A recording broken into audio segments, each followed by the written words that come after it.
پھر نبی علیہ السلام تشریف لائے. ابو ہریرہ یہاں پر کیوں ہو؟ اللہ کے نبی صلی اللہ علیہ وسلم کھانے کو کچھ ہے نہیں، بھوک لگی ہوئی ہے. اچھا ابو ہریرہ لانو اور میرے ساتھ چلو. تو نبی علیہ الصلوۃ والسلام ابو ہریرہ لانو کو لے کر گھر گئے اور وہاں تشریف لے جا کر آپ نے پیغام بھیجا، بھئی کچھ کھانے کی چیز ہو تو بھجوائیں. ام المومنین نے پیغام بھیجا، اے اللہ کے حبیب صلی اللہ علیہ وسلم ایک پیالہ دودھ ہے اور کچھ نہیں ہے. فرمایا بھیج دو. ابو ہریرہ لانو کہتے ہیں کہ مجھے کچھ امید لگ گئی کہ چلو بھئی ایک پیالہ دودھ تو ملے گا نا، کچھ تو پیٹ میں جائے گا، کچھ تو سہارا ہوگا. لیکن جب وہ ایک پیالہ دودھ آیا تو نبی علیہ السلام نے فرمایا ابو ہریرہ جاؤ اور اصحاب صفہ کو بلا کے لاؤ. اب اصحاب صفہ کم و بیش 70 ہوتے تھے، کبھی کم کبھی زیادہ. تو فرماتے ہیں کہ میں اصحاب صفہ کو بلانے چلا تو میں سوچ رہا ہوں کہ ایک پیالہ دودھ اور 70 بندے، اور پھر یہ بھی مجھے خیال آ رہا تھا کہ چونکہ میں ہی بلانے جا رہا ہوں تو نبی علیہ السلام میرے ہی ذمہ لگائیں گے کہ تم ان کو پلاؤ، تو پلانے والی کی باری تو بعد میں آتی ہے. تو اس کا مطلب میں بھی 70 کے آخر پہ، تو بھئی ایک پیالے میں سے کیا دودھ بچے گا. اب میں سوچتا ہوا جا رہا ہوں، میں بلا کے لے آیا. نبی علیہ السلام نے فرمایا ابو ہریرہ ان کو دودھ پلاؤ. میں نے پہلے والے کو دودھ دے دیا، اس نے پیا جتنا چاہا، پھر دوسرے کو پلایا، تیسرے کو پلایا. فرماتے ہیں کہ 70 بندوں نے دودھ کا پیالہ پیا اور دودھ جیسے تھا ویسے ہی تھا. پھر میری باری آ گئی. نبی علیہ السلام مجھے دیکھ کر مسکرائے، فرمایا ابو ہریرہ اور پی.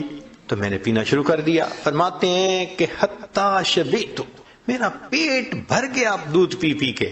میں نے کہا اللہ کے نبی صلی اللہ علیہ وسلم میں نے بہت پیا. فرمایا اور پی.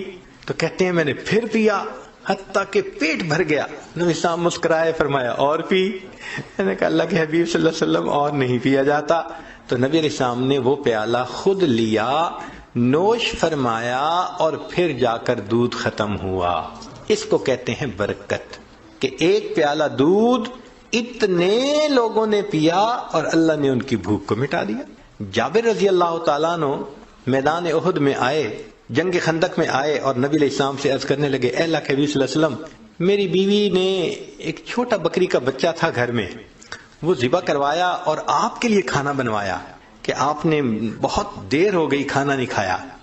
تو اے اللہ کے نبی صلی اللہ علیہ وسلم آپ تشریف لائیے، کھانا کھا لیجیے. ان کا گھر احد، وہ جو جگہ تھی نا خندق کی، اس کے بالکل قریب تھا. نبی علیہ السلام نے جب سنا تو آپ نے فرمایا کہ اچھا سارے لشکر والوں کو بتا دو کہ جابر کے گھر دعوت ہے، یہ چند بندے گروپ بنا کے آتے جائیں، کھانا کھاتے جائیں. اور فرمایا جابر تم جاؤ اور میرے آنے تک کھانے کو تقسیم نہ کرنا، بند رکھنا.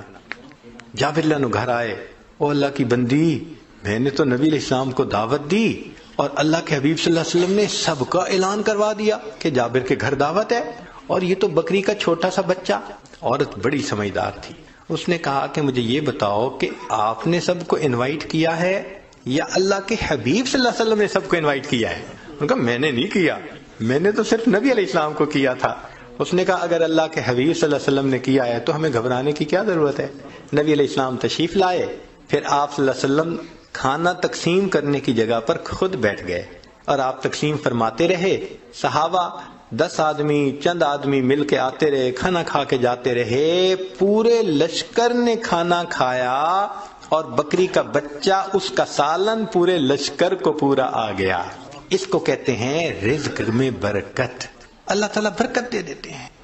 چنانچہ ایسی برکت ہو جاتی ہے مال میں کہ الحمدللہ بندے کا مال ضرورتوں کے لیے پورا ہو جاتا ہے، ضرورتوں کے لیے پورا ہو جاتا ہے. ایسی اللہ تعالیٰ برکت عطا فرما دیتے ہیں. ایک مرتبہ ایک خاتون آئی اور بات کرنے کے لیے پردے کے پیچھے جو بیٹھی تو اس نے رونا شروع کر دیا. میں نے کہا بھی صحیح کہ بھئی آپ کیوں رو رہی ہیں، مگر اتنی پریشان تھی کہ رونا شروع کر دیا. تو جب اس نے رونا شروع کر دیا تو ہم نے بھی پھر تھوڑی دیر اس کو رونے دیا کہ بھئی ذرا سنبھلے گی تو بات کریں گے تاکہ بات سنیں. خیر تھوڑی دیر کے بعد وہ سنبھلی تو میں نے پوچھا آپ کیوں رو رہی ہیں؟ کہنے لگی میں بہت پریشان ہوں. کیوں پریشان ہے؟ کہنے لگی کہ میرا خاوند بہت بڑا انڈسٹریلسٹ ہے، کئی درجن کمپنیوں کا مالک ہے، اور میرا فرسٹ کزن بھی ہے اور مجھ سے بہت زیادہ محبت کرتا ہے. اس نے گھر میں مجھے ہر آسانی دی ہوئی ہے. گھر ایسا اس نے بنایا ہے کہ جیسے کوئی محل ہوتا ہے. گھر کا سارا خرچہ اس نے ذمہ لیا، بجلی کا بل دیتا ہے، ٹیلی فون کا بل دیتا ہے، گیس کا بل دیتا ہے. حتیٰ کہ وہ کچن میں جو خرچہ ہوتا ہے اس کا بھی خرچہ بھرتا ہے. نوکروں کی تنخواہیں، سیکیورٹی والوں کی نگاہیں، ڈرائیور کی تنخواہیں، سب وہی ٹوٹل دیتا ہے. میرے اوپر گھر کا کوئی خرچہ نہیں. البتہ میرے ذاتی خرچے کے لیے وہ مجھے ہر مہینے $2000 دیتا ہے. میں بڑی پریشان ہوں، میرے خرچے پورے نہیں ہوتے. اب ذرا سوچئے کہ عورت کو پرسنل ایکسپینسز کے لیے وہ $2000 پر منتھ دیتا ہے، اور عورت کہتی ہے میں بڑی پریشان ہوں، میرے خرچے پورے نہیں ہوتے. جب اس نے یہ بات کہی تو پھر میں نے اسے سمجھایا. میں نے کہا بھائی میری تو بات یہ ہے کہ اگر آپ کا میاں آپ کو 2000 کی بجائے $3000 پر منتھ بھی دے دے تو آپ کے خرچے پورے نہیں ہوں گے. کہنے لگی پیر صاحب ایسی بات تو نہ کریں آپ. میں نے کہا اس لیے کہ ڈائریکشن بدلنے کی ضرورت ہے. کہنے لگی کیا؟ میں نے کہا آپ کو اللہ نے اتنا مال دیا، پردے کی پابندی نہیں ہے، نماز کی پابندی نہیں ہے، رسمی رواجی زندگی جو عورتوں کی ہوتی ہے فیشن والی وہی آپ کی زندگی ہے. تو جب دین ہی زندگی میں نہیں ہوگا تو برکت ہی نہیں ہوگی. تو جب مال میں برکت نہیں تو $5000 بھی مہینے کے دے دے، آپ کے خرچے تو ختم نہیں ہونے والے. کہنے لگی پھر میں کیا کروں؟ میں نے کہا کہ آپ اپنی زندگی کی ترتیب کو بدلیں. جس ترتیب پر انسان کی زندگی میں برکتیں آتی ہیں اس کو اپنائیں. پردے کا خیال کریں، نمازیں پڑھیں، یہ کریں وہ کریں جو شریعت نے کہا. خیر بات اس کے سمجھ میں آ گئی. کہنے لگے جی ٹھیک ہے، آپ مجھے توبہ کے کلمات پڑھا دیں، میں آج سے زندگی بدلنے کی نیت کرتی. اللہ نے مہربانی کر دی، اس نے بیت کے کلمات پڑھ لیے، پھر نماز کی نیت کر لی، زندگی اس کی بدل گئی. اللہ کی شان، کوئی کچھ مہینے بعد یا 1 سال بعد وہ عورت دوبارہ آئی اور اتنی خوش، حضرت میں بس اپنے حالات بتانے آئی ہوں اور آپ کا شکریہ بھی ادا کرنے آئی ہوں کہ اب میں شریعت کے مطابق زندگی گزارتی ہوں. میرے ذاتی خرچے $500 میں پورے ہوتے ہیں، $1500 ہر مہینے میں یتیموں اور بیواؤں پہ خرچ کر دیتی ہوں. جب مال میں برکت ہوتی ہے نا تو تھوڑا مال زیادہ ضرورتوں کو پورا کر دیتا ہے. ایک شخص آیا جنید بغدادی رحمۃ اللہ علیہ کے پاس، حضرت حج پہ جانا ہے، پیسے نہیں. تو حضرت نے جیب میں ہاتھ ڈالا، چونی نکالی اور دے دی. لو بھائی خرچے کے لیے چونی لے لو. اب وہ نکلا حج کے سفر پہ. جیسے ہی بستی سے باہر نکلا تو ایک قافلہ جا رہا تھا. سلام کیا، پوچھا کہاں جا رہے ہیں؟ انہوں نے کہا بھائی ہم حج پہ جا رہے ہیں. انہوں نے پوچھا تم کہاں؟ کہنے لگا ارادہ تو میرا بھی حج کا ہے.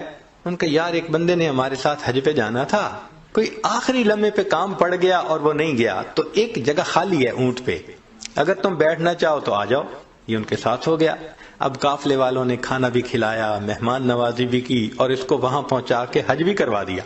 واپس آنا چاہا. یہ اس جگہ گیا جہاں اونٹ کرائے پہ ملتے تھے سفر کے لیے. تو دیکھا ایک اور قافلہ ہے. تعارف ہوا کہاں جاتے ہو؟ اس نے کہا کہ میں نے تو فلاں ملک شہر میں جانا ہے. ان کا ہم نے بھی اسی سے تھوڑا سا آگے جانا ہے. ایک بندہ ہمارے ساتھ حج پہ آیا تھا اور اس کا جو ہے نا حج کے دوران انتقال ہو گیا، تو اس کا اونٹ خالی ہے، بھئی تم جانا چاہتے ہو تو آ جاؤ. یہ پھر ساتھ جڑ گیا، کھانا بھی ملا، سفر میں ان کے ساتھ بھی رہا، اور جس بستی سے چلا تھا اس بستی میں آ کے اتر گیا. اب بڑا حیران کہ حضرت صاحب نے چونی دی تھی، نہ جاتے خرچ ہوئی نہ آتے خرچ ہوئی. پہنچا حضرت میں حج کر کے آ گیا، لیکن عجیب بات ہے کہ وہ چونی تو میری خرچ ہی نہیں ہوئی. حضرت نے فرمایا پھر میری چونی واپس کر دو.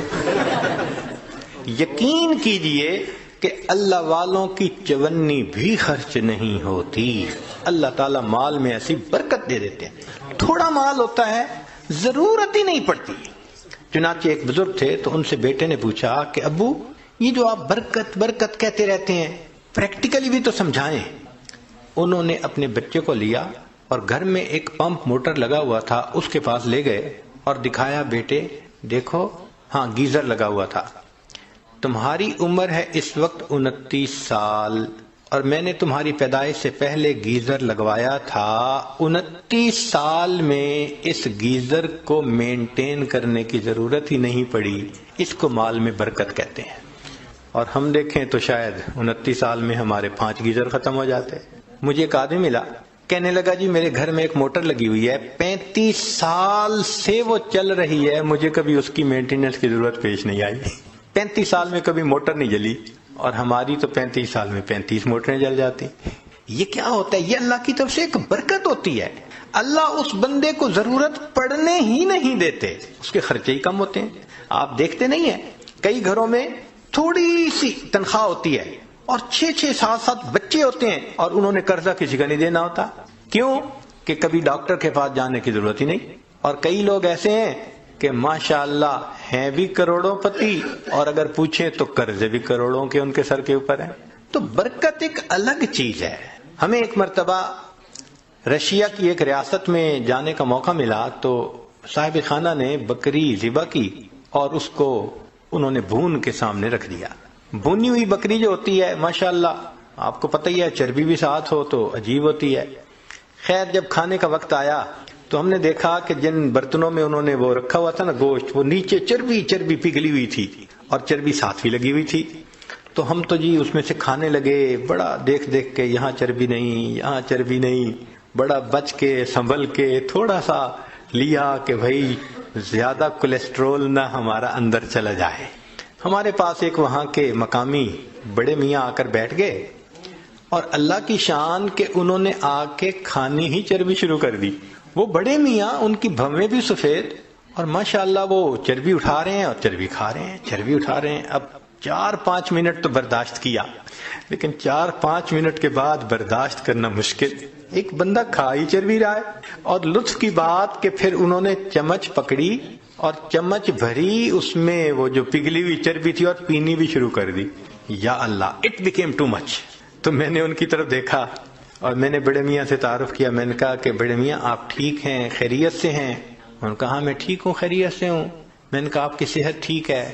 کہنے لگے کہ میری عمر اس وقت تقریباً 82 سال ہو چکی ہے، میں نے اپنی پوری زندگی میں کوئی میڈیسن کی گولی اپنے منہ میں نہیں ڈالی۔ اس کو کہتے ہیں صحت کی برکت، کہ 82 سال عمر ہو جائے اور بندہ 82 سال میں ایک ٹیبلٹ بھی کبھی منہ میں نہ ڈالے۔ کہتے ہیں کبھی میں ڈاکٹر کے پاس گیا ہی نہیں، پوری زندگی نہیں گیا۔ یہ صحت کی برکت کہلاتی۔ ہمارے حضرت مرشد عالم رحمت اللہ علیہ 90 سال کی عمر میں ان کی وفات ہوئی۔ آخری عمر کے دنوں میں حضرت جب خط پڑھتے تھے تو اینک اتار کے پڑھتے تھے، اس لیے کہ قریب کی نظر ٹھیک تھی، دور کے لیے اینک ساتھ لگایا کرتے تھے۔ اور دور تو 40 سال کے بعد ایجنگ ایفیکٹ ہوتا ہی ہے، وہ تو ہر آپٹیشین کہے گا کہ 40 سال کے بعد ایجنگ ایفیکٹ کی وجہ سے دور کی نظر تو لگانی پڑتی ہے۔ قریب کی نظر 90 سال میں اتنی تیز کہ خط جو ہے وہ اینک اتار کر پڑھا کرتے تھے۔ سنوائی اتنی تیز تھی سماعت کہ کمرے کے کونے میں کوئی وسپر کرتا تھا تو حضرت سن لیا کرتے تھے۔ اور اللہ کی شان کہ 90 سال کی عمر میں تمام دانت حضرت کے بالکل ٹھیک تھے۔ ایک مرتبہ کھانا آیا تو میں نرم سی روٹی نہ ڈھونڈ کے حضرت کے آگے رکھنے لگا۔ پوچھنے لگے کیا ڈھونڈ رہے ہو؟ میں نے کہا حضرت میں کوئی نرم سی روٹی آپ کے لیے ڈھونڈ رہا ہوں۔ فرمایا میرے دانتوں کو کیا ہوا ہے، دو مجھے کوئی کڑک روٹی۔ 90 سال کی عمر میں کڑک روٹی کھائی، اللہ کی شان۔ اور ایسی قوت اللہ نے دی تھی کہ ایک مرتبہ اس عاجز کے کندھے پہ دوسرا ہاتھ رکھا تو ماشاءاللہ لمبا قد تھا اور صحت تھی اور جسم تھا۔ تو جیسے کندھے پہ ہاتھ رکھا تو میں تھوڑا سا نیچے ہوا، فرمایا کیا چوزے بنے پھرتے ہو؟ ہم واقعی